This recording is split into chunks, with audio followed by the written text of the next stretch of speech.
And now I am delighted to ask my good buddy Dan Maffei if he would come forward.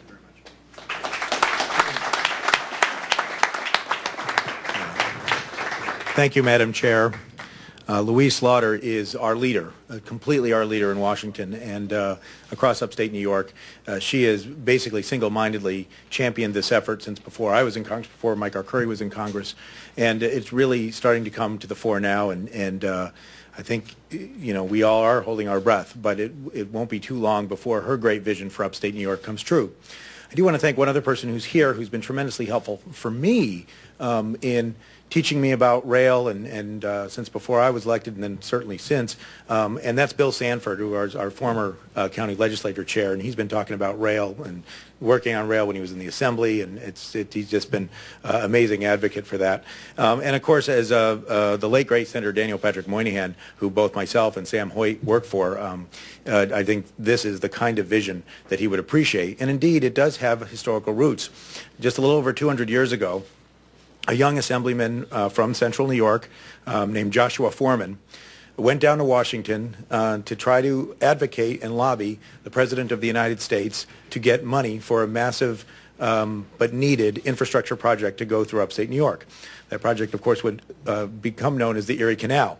And he went to President Jefferson and pointed out all of the huge benefits to not only upstate New York, but to New York City, and the fact that we are the only flat pass through the Appalachian Mountains in order to get to the west and open up the Midwest. And of course, we all know all this was to come true.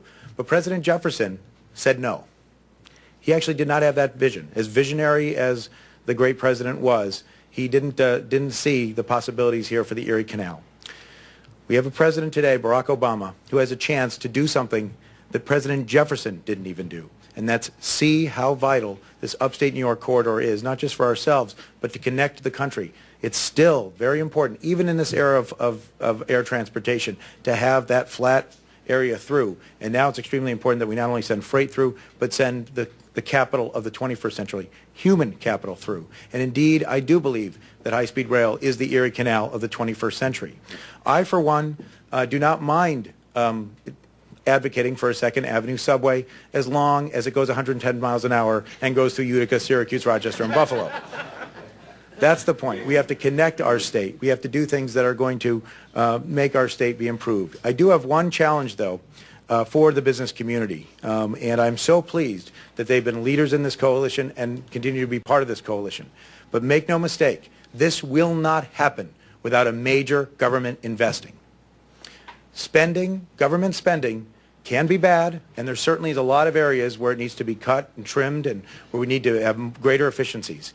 But don't throw away the baby with the bathwater. This would not happen if we don't have a major public investment by the federal government. And so it's all great that you're here today. We want to make sure, though, you stay with us, because all of this debate goes on, and it's not just, you know, when we talk about high-speed rail, but when we talk about stimulus bills, when we talk about economic development bills, it's very, very important that we know you're behind us then, too.